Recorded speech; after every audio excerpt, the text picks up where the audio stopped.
வணக்கம் வந்து நம்ம நமஸ்கார் வெல்கம் டு என்டி டாக்ஸ். இன்றைக்கி நம்ம என்டி டாக்ஸில் என்ன வீடியோ பார்க்க போகிறோம் அப்படின்னு சொன்னால், நம்மளுடைய இன்னர் சைல்டு அது என்ன அப்படின்னா என்னன்னு ஃபஸ்ட்டு தெரிஞ்சுக்கலாம். அப்புறம் அந்த இன்னர் சைல்டு வந்து எப்படி வெளியே கொண்டு வருது அப்படிங்கிறத தெரிஞ்சுக்கலாம். ஸோ ஃபர்ஸ்ட் இது வந்து இன்டர்நெட்டில் தேடிங்கன்னா ஒரு சில இன்ஃபர்மேஷன்ஸ் கிடைக்குதா, அதெல்லாம் நான் என்னென்னு சொல்லிடுறேன். தாராளமாக அதை பயிற்சி பண்ணி பார்க்கலாம், நல்ல வேலை செய்யும். எனக்கு ஒருத்தங்க வந்து அந்த இன்னர் சைல்டு எப்படி வெளியே கொண்டு வரது அப்படிங்கிறதுக்கு உண்டான ஒரு ப்ராக்டிஸ், ஒரு ட்ரைனிங் ஒன்று கொடுத்தாங்க. நான் பயிற்சி பண்ணி பார்த்துருக்கேன். அது ஒரு நல்ல ஒரு ரிசல்ட்டும் கொடுத்தது அப்படின்னு பாருங்களேன். ஸோ இன்றைக்கி இது ரெண்டையுமே இன்றைக்கி வீடியோவில் பார்த்துடலாம். ஓகே. ஸோ இன்னர் சைல்டு அப்படிங்கிறது வேறு ஒன்றும் இல்லை, நம்ம தான். ஆனால் நம்ம வந்து இன்றைக்கி வளர்ந்துட்டோம், கொஞ்சம் பெரிய ஆள் ஆகிட்டோம், நமக்கு ஒரு பக்குவம் வந்துருச்சு, இந்த சமுதாயம் இப்படி தான், நம்ம இப்படி தான் இருக்கணும் அப்படிங்கிற ஒரு கட்டமைப்புக்குள்ளே வந்திருப்போம். நம்ம இத்தனை வருஷம் வாழ்க்கையில் வந்து 4 பேர் நம்மளை போட்டு சாத்த நம்மளே நம்மளை அதனால் ஒரு கட்டத்தில் நம்மளையும் போட்டு 4 சாத்தி நம்மளை ஒரு இறுக்கமான ஒரு சூழ்நிலையில் நம்மளை கொண்டே வச்சுருந்துருப்போம். ஆனால் சின்ன குழந்தையில இப்படி நம்ம இருந்திருக்க மாட்டோம். பயங்கர மென்டல் ஃப்ரீனஸ் இருந்திருக்கும், பயங்கர சந்தோஷமாக நான் வந்து பைலட் ஆகணும், நான் வந்து ஒரு ஆஸ்ட்ரோனாட் ஆகணும், அதாகணும் இதாகணும். இன்றைக்கி உட்காந்து கணக்கு புக்கில் கணக்கு எழுதிட்டு இருப்போம். அப்போ எங்கே போச்சு அந்த பழைய அந்த ஆர்வம், உத்வேகம் எல்லாம் எங்கே போச்சு? வெறுமென சூழல்னு சொல்லி நம்ம வந்து சாக்கு சொல்லியெல்லாம் தப்பிக்க முடியாது. என்னமோ ஒன்று எங்கேயோ ஒன்று நம்ம இழந்துட்டோம் இல்லைங்களா? இல்லை இழக்கிறதுக்கு ஏதுவான சூழல் ஏற்பட்டிருக்கும், பெற்றோர்கள், சுற்றுச்சூழல், இந்த மாதிரி ஏதோ ஒன்று ஏற்பட்டிருக்கும். ஸோ ஏதோ ஒரு காரணத்தினால நம்மளை நாம் இழந்துட்டோம் இல்லைங்களா? ஆனால் அது முழுமையாக இழந்துட்டோமான்னு கேட்டால் இல்லை, அது உள்ளூராக தான் இருக்கும். அதுக்கு லேசாக அப்படி தட்டி விட்டோம்னு வச்சுக்கோங்களேன், அதை டேய் இருக்கியா, நீ ஒரு காலத்தில் இப்படியெல்லாம் சுற்றிக்கிட்டு இருந்தியடா, இப்போ என்னடா இப்படி ஆகிட்டே அப்படின்னு சொல்லி உங்களுக்கு உள்ளேயே நீங்கள் ஆழமாக போய் தேடி உங்களையே நீங்கள் கொஞ்சம் உசுப்பி விட்டீங்கன்னு வச்சுக்கோங்களேன், அந்த இன்னர் சைல்டு அப்படிங்கிறது வெளியே வரும். நீங்கள் வந்து அந்த குழந்தை பருவத்தில் எப்படி குழந்தையாகவே இருப்பீங்களோ அந்த எண்ணம் உள்ளே இருக்கும். அதுதான் இன்னர் சைல்டுன்னு சொல்லக்கூடியது. அதை வந்து இப்போ நம்ம விழிப்படைய வைக்க போகிறோம். சரிங்களா? இப்போ அது விழிப்படைகிறதுனால எனக்கு என்னையா நடக்க போகுது? உங்கள் வாழ்க்கையிலேயே ஒரு மாபெரும் ஒரு மாறுதல் நடக்க போகுதுங்க. இதுக்கு மேலே நீங்கள் போய் ஒரு ஆஸ்ட்ரோனாட் ஆகிறதுக்கு அப்படிங்கிறது வாய்ப்பு இல்லை. ஆனால் இப்போது வாழ்ந்துட்டு இருக்கக்கூடிய ஒரு வாழ்க்கையில் மனப்பூர்வமான ஒரு நிம்மதி அப்படிங்கிறது உங்களுக்கு கிடைக்கும். இது பொத்தாது உங்களுக்கு இப்போதைக்கு இருக்கிறதுக்கு ஆத்மார்த்தமான ஒரு நிம்மதி அப்படிங்கிறதுக்கு உங்களுக்கு கிடைக்கும். என்னமோன்னு தெரியலிங்க, உள்ளர ஒரு நிம்மதி இருக்குதுங்க. அந்த வார்த்தை உங்களுக்கு பத்தாது இல்லையா? ஆஸ்ட்ரோனாட் ஆகலைங்க, அது அடுத்த பிறப்பில் கூட பார்த்துக்கலாம். ஆஸ்ட்ரோனாட் ஆகலை, இல்லை பெரிய அகழ்வாராய்ச்சியாளர் ஆகலை, இல்லை ஒரு பெரிய பைலட் ஆகலை, அதெல்லாம் ஆகலை, வயசாகி போச்சு, நீ ஆக முடியாது. ஆனால் இப்போதைக்கு என்னால் முடிஞ்சது என்ன? அந்த ஒரு உள்ளுர இருந்து நாம் பெறக்கூடிய அந்த ஒரு நிம்மதி, அந்த ஒரு அமைதியான ஒரு சூழல், அது போதும் இல்லை. அதுக்காக அந்த இன்னர் சைல்டு இப்போ நம்ம வந்து தேடி கண்டுபிடிக்க போகிறோம், ரைட்? ஸோ ஃபஸ்ட்டு உங்களுக்குள்ளே முதல்ல அப்படி ஒரு இன்னர் சைல்டு இருக்காங்கங்கிறத முதல்ல நீங்கள் ஒத்துக்கணும். ஆமாம், எனக்கு அந்த மாதிரி ஆழமாக போட்டு புதைக்கப்பட்ட என்னுடைய சிறு வயது ஞாபகங்கள், இல்லை சிறு வயதில் நான் எதிர்பார்ப்புகள், ஒரு சின்ன பென்சில் பாக்ஸ் கூட இருந்திருக்கலாங்க, அது கிடைக்காம போயிருந்திருக்கும். வீட்டில் ஒரு மிரட்டி அதட்டி அது இது பண்ணி ஏதோ ஒன்று வச்சுருந்துருப்பாங்க. ரொம்ப எளிமையான ஒரு இடத்துல இருந்து பெரிய இடம் வரைக்கும் ஒரு உறவுகளை பிரிஞ்ச ஒரு இது இருக்கும். அக்காவை பிரிஞ்சோம், தம்பி பிரிஞ்சோம், அப்பா அம்மாவை பிரிஞ்சோம், இந்த மாதிரி ஏதோ ஒரு நிகழ்வு அப்படிங்கிறது ஒன்று இருந்திருக்கும். இதனால என் மனசில் ஒரு சின்ன ஒரு பிளாக்கேஜ் அப்படிங்கிறது ஆயிருந்திருக்கும். அது அப்படியே நின்று போயிடும். ஆறாத ஒரு வடு கிடையாது, அது ஆறாத ஒரு புண்ணாகவே இருக்கும். இன்னும் அது தழும்பு கூட இருக்காது, ஆறா புண்ணாகவே அந்த இடத்துல இருந்துக்கிட்டே இருக்கும். ஸோ அப்படின்னு ஒன்று இருக்குங்கிறது நீங்கள் முதல்ல நீங்கள் ஒப்புக்கொள்ளணும். யாராக இருந்தாலும் உள்ளார நீங்கள் தேடி போகும்போது இந்த மாதிரி பாதியில் பெண்டிங்கில் விட்டுட்டு வந்த அந்த உணர்வுகள் அப்படிங்கிறது உங்களுக்கு உள்ளே இருந்துக்கிட்டே தான் இருக்கும். சரிங்களா? ஃபஸ்ட்டு அதை அக்செப்ட் பண்ணிக்கணும். இது எப்படி அக்செப்ட் பண்ணிக்குவோம்? உட்காந்து பொறுமையாக யோசிங்க. இப்போ யோசிப்பேன், அப்படியெல்லாம் ஒன்றும் இல்லையா, என்னத்தை போய் எல்லா வார்த்தையிலையும் இருக்கிறது தானே ஈஸியாக போயிடுவோம். ஏன்னா நமக்கு அப்படி ஒன்று இருக்குங்கிறது நம்மளால் ஒத்துக்க முடியுது. ஏன்னா அது நம்மளுடைய ஒரு பலவீனமாக நமக்கு அது தெரியுது இல்லைங்களா? அதனால் ஒப்புக்கொள்ள மாட்டோம். பொறுமையாக உட்காருங்க.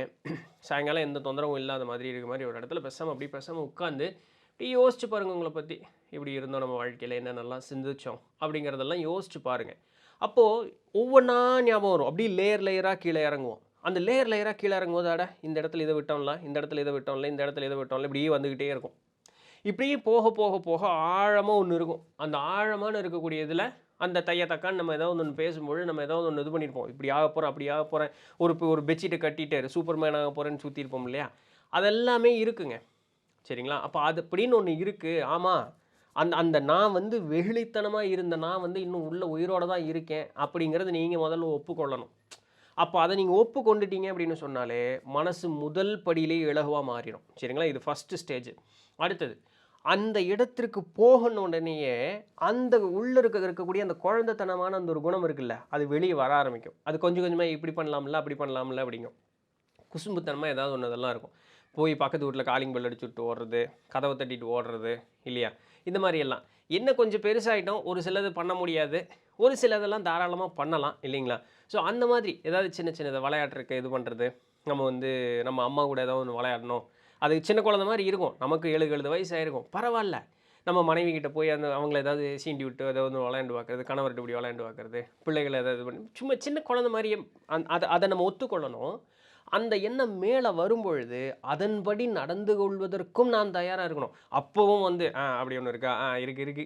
அப்படின்ட்டே போனோம்னு வச்சுக்கங்க, அப்புறம் இந்த பிராக்டிஸ் எடுக்கிறதுல பயனே இல்ல. அது அர்த்தமற்ற ஒரு விஷயம். நீங்க நேரத்த தான் வீணாக்கிட்டு இருக்கிறீங்கன்னு அர்த்தம். ஸோ அந்த மாரி அந்த உள்ளுருக இருக்கக்கூடிய அந்த குழந்தைத்தனமானது வெளிய வரும்பொழுது, அப்போ எனக்கு திடீர்னு இருந்திருந்தாப்புல முட்டாய் வேணும்னு தோணும். திடீர்னு இருந்தாப்புல ஐஸ்கிரீம் சாப்பிடலாம். சும்மா சின்ன சின்ன சொல்றேன். இது அவரவருக்கு எப்படி வேணாலும் மாறுபடும். நான் ஒரு எடுத்துக்காட்டுக்கு 1, 2 சொல்லிட்டு இருக்கேன். அப்போ அத வந்து நம்ம கால சூழலோட இன்னைக்கு அப்படியே ஒப்பிட்டு, சின்ன சின்னத அப்படியே விளையாட்டு போல நம்ம செஞ்சோம்னு வச்சுக்கங்களேன், மனம் அப்படியே இலகுவாயிட்டே வந்துட்டே இருக்கும். இதமாயிட்டே வந்துட்டே இருக்கும்.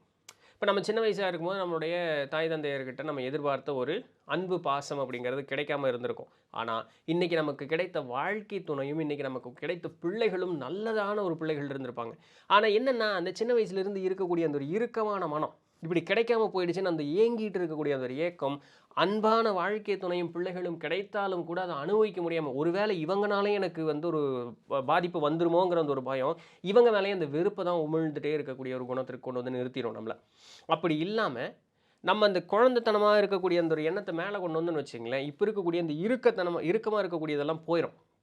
அந்த பய உணர்வு அப்படிங்கிறது கொஞ்சம் கொஞ்சமா கரைய ஆரம்பிக்கும். அவங்க என்ன பண்ணுனா என்ன? நான் ஜாலியா இருக்கேன்ல. அப்படிங்கிற ஒரு மென்டாலிட்டிக்கு வந்துருவோம். அப்ப என்ன பண்ணுவோம்? நம்ம குழந்தைத்தனமா அவங்களுக்கே வித்தியாசமா இருக்கும். "நீ இப்படிப்பட்ட ஆள் இல்லையே, என்ன இருக்கு?" அப்படிங்க அவங்களே நம்மள ரசிக்க ஆரம்பிப்பாங்க. அப்போ இது ஒருவேள நம்மளுடைய வாழ்க்கை துணையோ, பிள்ளைகளோ அந்த ரசிக்கக்கூடிய குணம் இல்லாதவங்களா இருந்தாங்கன்னா, அவங்களுக்கு இப்படி ஒரு ட்ரெய்னிங் குடுத்தோம்னு வச்சுக்கங்களேன், இப்ப யோசிச்சு பாருங்க. அந்த உள்ளுர இருக்கக்கூடிய அந்த ஒரு குழந்தைத்தன்மை வெளிய வந்துருச்சு. அவர்கள் மனம் இலகுவாயிடுச்சுன்னா, இந்த 2 தம்பதியரினுடைய வாழ்க்கை எவ்வளவு அருமையா இருக்கும்னு பாருங்க.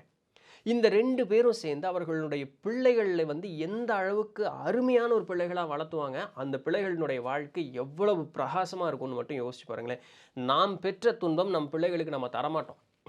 இதற்கு முதல்ல உங்களுக்குள்ள அந்த ஒரு சின்ன ஒரு இன்னும் அந்த குட்டி குழந்தை இருக்கு அப்படிங்கிறத நீ ஒத்துக்கிட்டு, அது கேட்கறதெல்லாம் வந்து சின்ன சின்னது அப்படியே விளையாட்டு போல ஏதாவது ஒண்ணு செஞ்சு காமிக்கணும். ஒரு சிலது இன்னைக்கு நம்ம வாழ்க்கையில சாதிக்க முடியும் அப்படின்னு சொல்லக்கூடிய ஒரு சூழல் அமையுது அப்படின்னு சொன்னா, தாராளமா சாதிக்கிறதுக்கு உண்டான முயற்சி அப்படிங்கிறத எடுங்க. பாட்டு பாடணுமா? ஒரு வாத்தியம் வாசிக்கணுமா? ஒரு கார் ஓட்டணுமா? இதெல்லாம் பண்ணலாம்ல. தாராளமா பண்ணுங்க. இல்லைங்க வாழ்க்கை சொல்ல அப்படி மட்டும் சொல்லவே சொல்லாதீங்க. உங்ககிட்ட இன்னைக்கு வேணுங்கக்கூடிய அளவுக்கு சக்தி இருக்கு அப்படிங்கிறத தெரிஞ்சும், இதற்கு மேலேயும் சாக்கு சொல்லிட்டே இருக்கிறது அப்படிங்கிறத முதல்ல அந்த இடத்துல நிறுத்தணும். எல்லாத்துக்கும் அதே 24 மணி நேரம் தான்.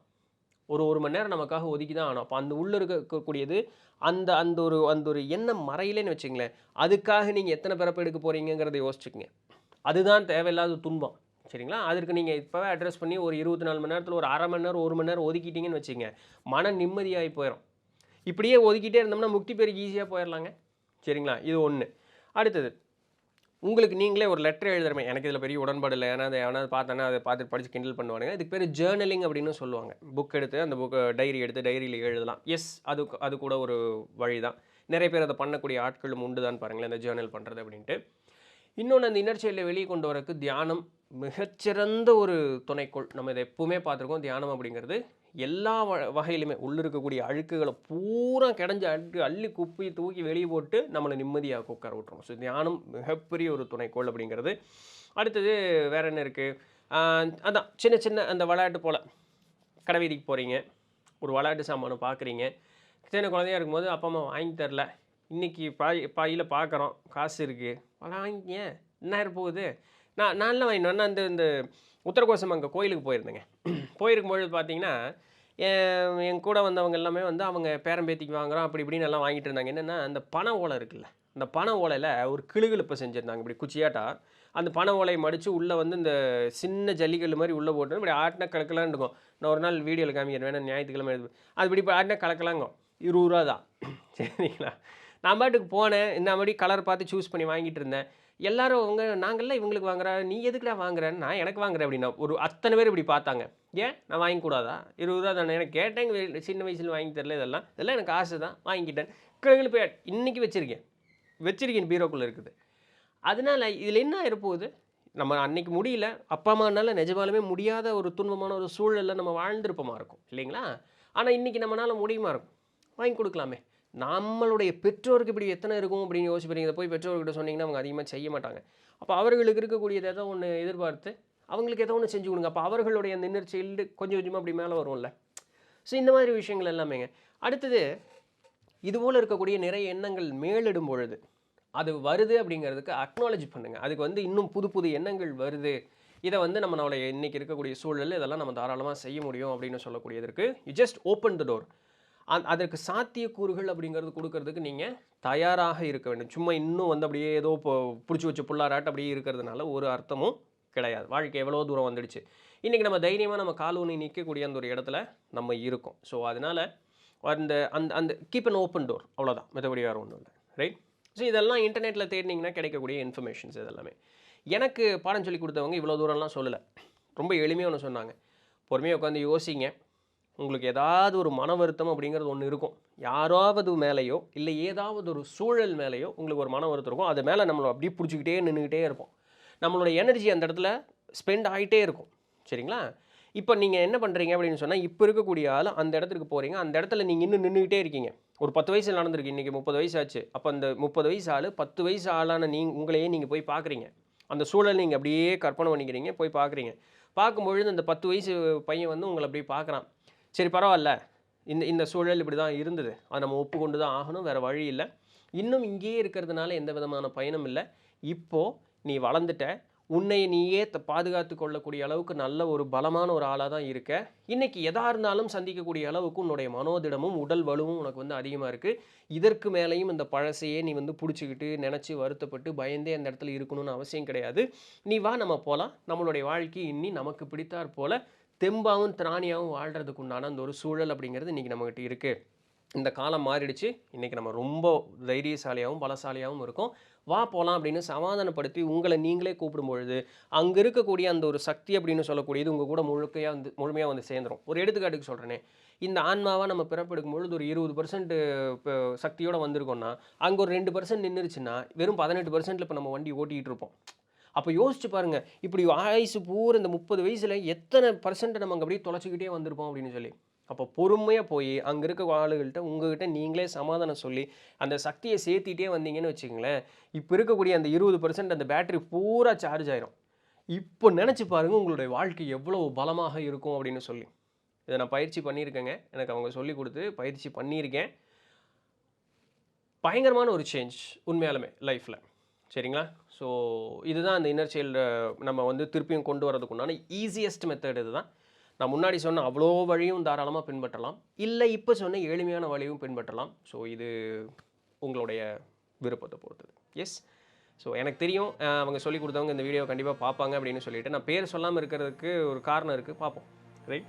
ஸோ இதுதான் இன்றைக்கு உண்டான வீடியோ. பிடிச்சிருந்திருக்கும், இன்ஃபர்மேட்டிவாக இருந்திருக்கும் அப்படின்னு நம்புகிறேன். நாளைக்கு வேறு ஏதாவது ஒரு சுவாரஸ்யமான செய்தியில் சந்திப்போம். அது வரையும் தொடர்ந்து இணைந்திருங்கள். நான் உங்களுக்கு நன்றி.